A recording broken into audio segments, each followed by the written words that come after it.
And there we are. We're live. We are live. Ooh-wee. The pressure's Indeed. on. It's The time to pressure's time on. to collapse. Yep. Got Yep. to get it right. Okay. I'm not. Well, no guarantees. So hey everybody, this is Leadership Studio. This used to be Coaching Conversations, but now this is Leadership Studio, and I am really excited to be here today with my friend and colleague Lee Smart. And Lee, why don't you introduce yourself so that folks can know who you are and what you're all about. Oh, thanks for having me on, Todd. Lee Aaron Smart. If you're from the South, because you from the South, you have to have two first names, right? So, um, so Lee Smart. I am the anti-grind coach. I help uh, people who have made it to a certain point in their career or their life, and they get there and they go, "Man, this is not all I hoped it would be." I was really expecting more whenever I finally got that job title, whenever I finally got that career. I specifically work with self-employed people to find more fulfillment in our life. So I'm stoked about today's topic about applying life purpose as a response to overwhelm, because then when I ran my first business, I spent almost 99% of my time completely overwhelmed until I hired a coach. And then all of a sudden I was back off. I had fun after that. So this is going to be a good one. I think it will be a good one too. And why don't we just jump right in? Because I think, I think everyone knows what overwhelm means, but I'm not sure everyone's going to know what we mean when we say life purpose. So, because that might be a bit of, sort of coaching jargon. So why don't we unpack that a little bit? What, like, when you think life purpose, what does that mean to you? To me, life purpose is a wide range of things. Many times, when you first start trying to discover your life purpose, you try and get too narrow with it. It's like, what am I doing? What do I do? So many people have their identity so tied up in what they do that you ask them, hi, what do you do? And then they'll immediately go into what their title is or what their job is. And life purpose is a little bit more wide open like that. And I'm thinking about a specific moment in my life whenever my daughter got on stage and she performed on stage, and I was overwhelmed with like so much gratitude, so much joy, so much love that it brought tears to my eyes. And when you're on purpose, that's what happens. When you're on purpose, it's easy to get up out of bed because you want to get out of bed. You don't have to force yourself to get out of bed to go to work. There's not the drudgery that comes with, oh, I got to go get these things done. It's like all of a sudden you move from have to get to. That's life purpose. From have to get to. Oh man, that's juicy. That really is. And that's really resonant. Yeah. You said that this is something that that you discovered that sort of clicked in your life because before we started, you've got this long entrepreneurial history. And what I'll share is my history isn't long and entrepreneurial, it's long and corporate. And the the difference between have to and get to is incredible. And get to sometimes happened in corporate, like for the blips. There were blips, but it wasn't consistent.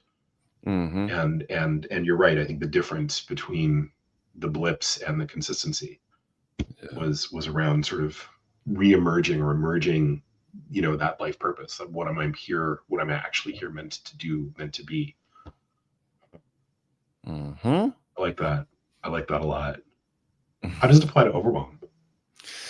How does it apply to overwhelm? So I know in running, so I used to run a mechanic shop, and in running it, I never felt like I could do enough. Never felt like I had enough. Never felt like I was enough now that I look back on it. And I didn't know what it looked like to win my day. And because I didn't know what it looked like to win my day, because I didn't have that target to aim at, I would be trying to hit a target that was invisible, that didn't exist. So I can never, ever do enough. It's like, no matter how much I did, there was always one more thing to do. I think about the task list that I had I swear it felt like the Hydra of Greek myth. I would cut one of Wow. them off and two more would grow Two back more would in grow. place. I love that. And there's Yeah. only so much we can do. How efficient do we need to be? Seriously. Yeah. How productive do we need to be before we finally Mhm. start to be happy, to have joy, to enjoy Yeah. our lives, right? Yeah. It's Yeah. the idea of I'm gonna get there eventually. Once I finally get Yeah. there, then I'll have it and I'll be exonerated. I'll have enough at that point once I finally reach this imaginary finish line. Imaginary. Yeah. And that sounds really resonant. I wanna call out what Alana has put in the chat. She says, if you know your purpose, what you do supports it. And when you don't know, what you do defines you. Mm-hmm. And that's really Beautiful. resonant too. It really, really is. I yeah, in the past when people said, what are you all about? I would have said, what do I do for a living? And it's been so liberating to have a purpose that can be part of my identity because it means that I can do many, many different things. Mm-hmm. Mm-hmm. So we've both done some work on life purpose ourselves. And I know that we both have ways to describe our life purpose. And you know that I really love yours. Yeah. So I want to ask, like, are you willing? Yeah. Can we share, like, can we demonstrate like purpose statements? Because I think it might give some color, some context to the folks. Yeah. So we originally reached out because we both, you finished the leadership program via CTI. I just started and I was typed as a danger type. And so I reached out on Facebook and you replied, I'm a danger type too. So we had a conversation, realized we got plenty in common. So my life purpose statement can be a little shocking to some people who aren't ready to hear it. So I start with a preamble, and it originally started with, I am the rock star who lives a song so moving, others can't help but dance along. So that was it up until leadership. And then we started to discuss it and go into it deeper through the leadership program. And what I realized, what I really, really love to do is take people who are on the edge of massive transformation and help them get over that line. To have that support whenever you just know something needs to change, life needs to be different, and you're not sure exactly how or what or why or which direction to take. That's where I come in. I help find some of that direction, some of the motivation to get some of the work done to do that. I noticed, because I've had these epiphanies in my life, that whenever I would try to help people, I had this freaking savior complex for a little while, like I'm gonna save the world, right? And I noticed that sometimes whenever a I would coach try thing to too. help people that weren't ready to be helped, there was bitterness. All that went through my head in like 2 seconds, and I started giggling to myself whenever we were talking about life purpose. And I said, "Oh, I pop ripe cherries." I love that. That tickles me every time. I love that so much. And some people have a visceral reaction against this because, oh, that's just so dirty. It's so wrong. It's but it makes me giggle every time I think about it. So it's 100% mine. And that's why I love to have the little bit of a pretext beforehand, that way you know the context behind it. And now it doesn't sting quite as bad. It's been fun. It's been so like fun. the sting, but I get it. Because like some of those ripe cherries are sweet, but they're also tart. Yeah, exactly. I mean, there's so much goodness in this metaphor if you unpack it. Yeah. And I think what I love about what you're describing, like, especially the arc, right? Like starting from the rock star to the cherries, is you maintained the metaphor, right? One of the, part of the coaching tools that we use is creating or helping clients create that metaphor for themselves. And there's a lot of power in that metaphor. And I love yours. Like I'm never gonna forget I pop ripe cherries, man. But Yeah. like, and I'm going to answer the same question, because for me, the metaphor personally just never landed. So I Mhm. can't even tell you what it started off with, right? Like I think I was the spicy chef or something, right? Mhm. It just it didn't work. It didn't work. It didn't work. And it wasn't until um, I decided, you know what, I need to drop the metaphor and just make a declaration. Yeah. And when that happened and I started playing with it that way, I landed in something that was more resonant and sort of became a lens through which I can view all of my other actions. So mine goes like this. It's I express my love by giving a shit and by creating the space for other people to do the same, because Mhm. that's where hope lives. Very nice. Very nice. Thanks. And if Thanks. you notice with both of them, it's not, I am an accountant, I am a lawyer, I'm a coach, Mm-hmm. whatever that job title is. Mm-hmm. This can go across all Yeah. eras of life. Whatever era of Yeah. life you're in, this eh, can come Mm-hmm. and really, really just be very, very flexible and still be a guiding light. I think about these Yeah. like guiding stars in the sky, and Mm-hmm. a lot of people don't have are afraid to chase ideals. Like I have an ideal and it's a guiding star. And what we don't realize is we're traveling in a boat. And even though we can't make it to that shining star in a boat, we can Yeah. sure make it to a distant shore. That Mm-hmm. having that guiding ideal is a far better way to travel. And this is how Yeah. overwhelm works, right? Because if you don't have that guiding star, you'll end up wherever Mm-hmm. the tide takes you. Right. Right. And then you got to deal with whatever consequences happen whenever the tide Mm-hmm. takes you to uh, an island that's full of savages. Yeah.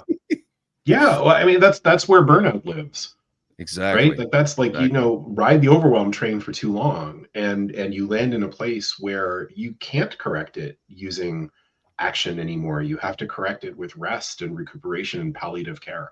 And I'm speaking from experience.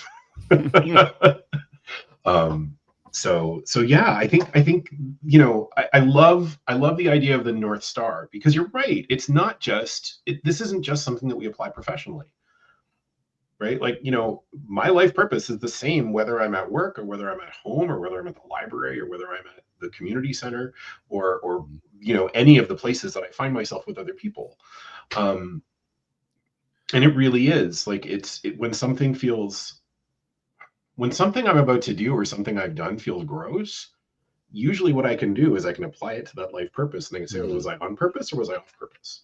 Mhm. Mhm. And more times than not, I'll discover I was off purpose. Mhm. And sometimes I need to make amends because of that, depending on who I've impacted as a result. So Mm. it's kind of like, oh, I like the word morality is popping into my head, but I don't really like that word. Maybe it's personal ethics. I don't know. But there's something attached to it. Like it's I know it it grounds me while at the same time allowing me to soar. Mm. Yes. Like there's Yes. there's something like, I can fly safely because of it. I don't have to worry about flying off the handle. Mhm. Yeah. Well, I tell you what you just reminded me of is, a lot of times whenever people, especially coaches, have had this, transformational moment and they're Hmm. like, "Oh, I'm gonna live with life purpose." They think that their career then has to be their life purpose, and they end up going broke. Yep. And, Yep. you know, There's that. career can serve life purpose. Life purpose Mhm. does not have to be career. In Yeah. fact, you're probably more likely to be able to live your life purpose if you have something that can support it. Because, Hmm. what we're kind of talking about is the top of the Maslow's hierarchy, the self-actualization. Hmm. And if the bottom isn't met, the security, the safety, if that Hmm. isn't met, then life purpose is kind of hard to do whenever you're worried about paying your mortgage Yeah. um, or Exactly. health bills or Hmm. whatever it is, right? Yeah. And I'm so glad you brought that up, because so much of when I've got clients who show up in overwhelm or in anxiety or whatever, so much of what they're talking about is, like, I don't feel like I have a choice because I got bills to pay, I got things to do, I've got the mortgage, I've got the groceries, I've got the family, I've got the whatever. Or sometimes it's even, higher up things, like, luxuries become needs if they've existed for a long time. Mhm. And people can show up and overwhelm in both of those situations. Mhm. So yeah, I love what you're saying, is that it's not everything. But it's It's still, not. It's a significant piece of the puzzle, though. yeah. If we don't have purpose, we wake up listless. It's really hard to get up and moving, to even bother. Mhm. Everything feels like drudgery. Yeah. Even success feels like drudgery. Yes. And I think Yes. that's the thing, because I and folks who've listened to a couple of these episodes know this already, but I have, if you go into my Wayback Machine and look at my professional career, by most accounts, it looks successful. And Mhm. I would move up into the right, and better job, more money, better job, more money, until Mhm. until that's what success meant. Yeah. But the things that I was doing became less and less important, until all of a sudden I realized, oh, wait a minute, what's this severe misalignment that I'm experiencing? Mhm. And I didn't have anything with which to compare it. Mhm. Mhm. And that just became, all right, well, let's spin out of control, because Yeah. what do things even mean right now? Yeah. Yeah, you just actually just reminded me of my motivation framework, and what many people are do is they are running to a goal. So my Hmm. framework is running from, right? That's Hmm. kind of the bottom of it. And like, I'm running from something that I can't be with, whatever it is. I'm Hmm. running from being broke. I'm running from uh not feeling like I'm enough. I'm running from not being respected, loved, whatever it is. And then you have the next step up, is typically it's running to, you have an aspiration that you're Hmm. trying to get to. So step one, the running from, is desperation. Two is aspiration. I have a goal that I'm trying to get to. And if you hate running and are trying to reach that goal, you're going to have a rough life. Yeah. That's so stage Yeah. three. Stage Hmm. three is just running. And I always love Hmm. to quote Forrest Gump on this one, because Forrest loved to run. So I just Yep. kept running. Yep. And whenever we have that process, where we have the tasks that we love to do, and we can do more of that, say it's spend time with our kids, or work on creative projects that we put aside because we had to go make the dollars. I know I did Hmm. that. I had a dream of being in a band, and as soon as I started to have kids, that dream just fell off, because Yeah. I had to make the donuts. I got to go make the dollars. I got to be the provider, Hmm. because I was told as a Hmm. man you have to be a provider. Yep. And then, um, so that's all I did, was try to provide, Hmm. and Right. I lost a piece of my soul in doing so. Uh-huh. Absolutely Yeah. lost a piece of my soul. So now that I have kids and I've started to practice music again, now I spend time. I kid you not, right here in my book, just the other day, my youngest daughter is 9. She and I wrote a song together, and Oh, beautiful. talk about being on purpose. Yep. Wow. Wow. Oh man, I felt that one in my soul. Oh, it's so good. So Yeah. good. Hey, Alana's got another comment too, and I think Oh, that love that yeah, she's reminder. bringing it in. So this is true, right? Success is drudgery when it doesn't meet your own meaning of success, Mhm. which typically isn't keeping up with the Joneses. And it's I listen. I chased those Joneses for a really, really long, long time. Yeah, Mhm. yeah. Mhm. There's something. What's coming up for me when I think about this, and when I think Well, about what you said too, like yeah, real quick. the. I think I Oh, like go Lana. ahead. You do. Yeah. No, Yeah. I think I like Oh, Lana a lot. So go ahead. yeah. I do too. She's one of my favorites. That's awesome.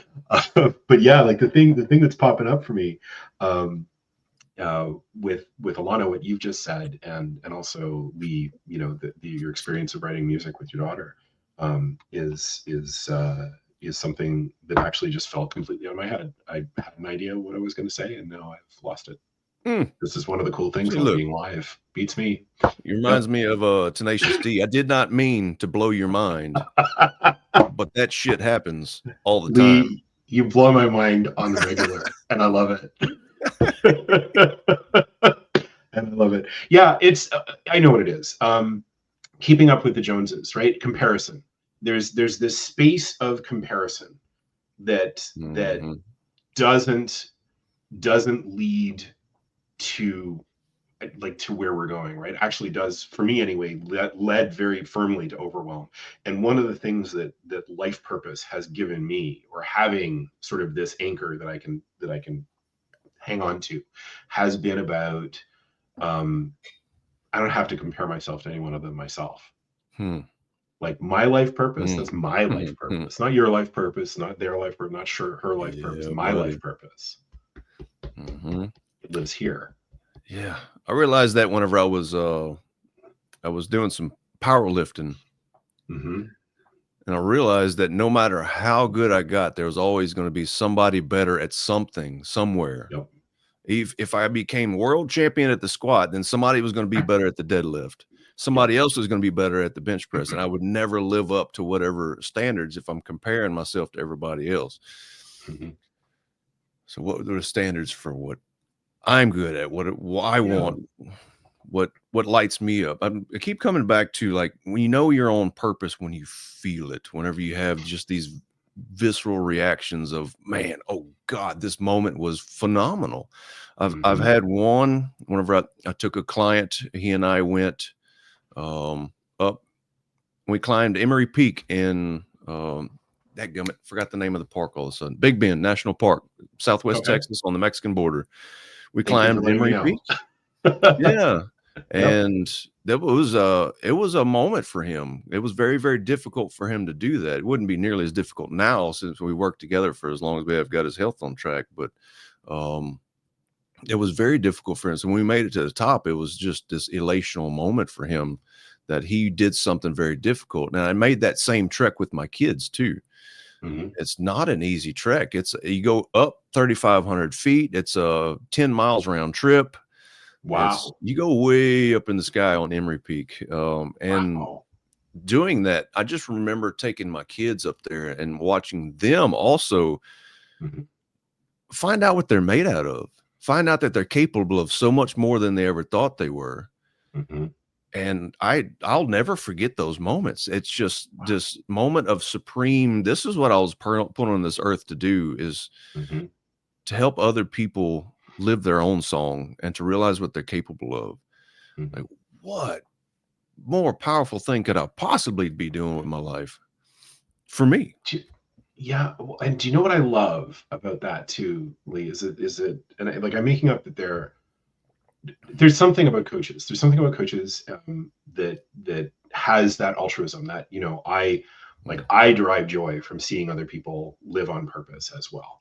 And what I love about that, like when I get really, you know, we call it level one listening in coaching, when I get really sort of into myself, what Mhm, I love mhm, about that is knowing that there's someone out there in the world like you who's interested in knowing that I'm being on purpose.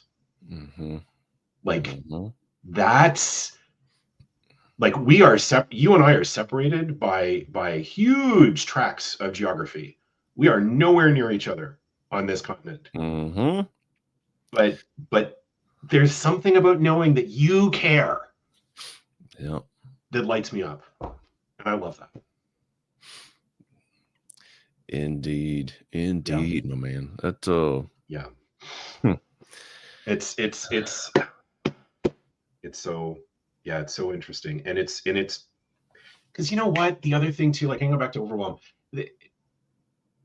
This work is not with it, like it's not busy. Like it's a constant go go go go go go go all the time. Mhm.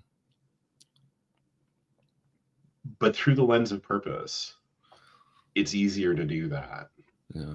Like it's easier to be okay with that Mhm. than it ever was before. Yeah, you reminded me of a common statement you hear, especially like the type circles. It's if you have the right why, you can go through any how. Yeah. And I Yeah. have a problem with that statement because Okay. it's true, but it's kind of limited in that, there's not a whole lot of room for nuance in those kinds of statements. True. And I go back True. to that framework. If you're running that marathon, but you're running it through a swamp, you're going to have a True. miserable ass life. Yep. So no matter if that aspiration is really, really high, that's great. That's a good thing. Mhm.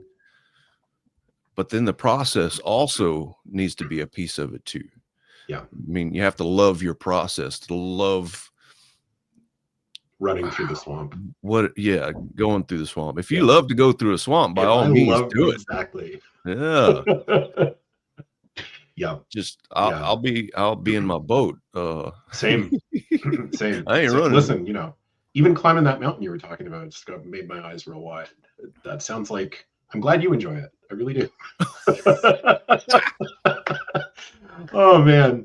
Listen, I just looked at the time. We've got about 4 minutes to go. And so I think we need to wrap up. But what do you want? I could talk to you for all. I could talk to you all day. I could. Yeah, I was about to pitch a fit. I don't want to wrap up.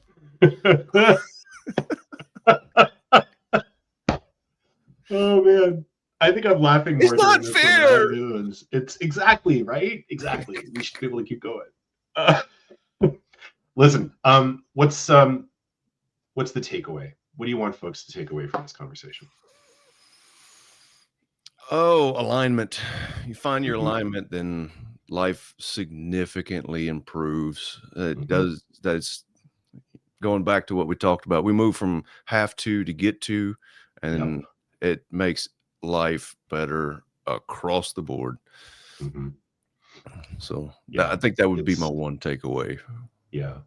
I love that, and I think it's really good. The what I would add is, if something doesn't feel right, what do you want to get curious about?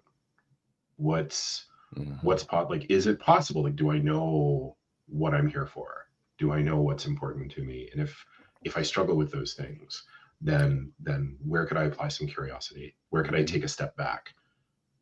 Because once you're in the overwhelm, once you're in that vortex, that spin, it's hard to remember to take a step back, and Yeah. it's hard to get curious. So that's like, I know that what I'm asking folks to do isn't easy. Man, it's worth it because it's the first step.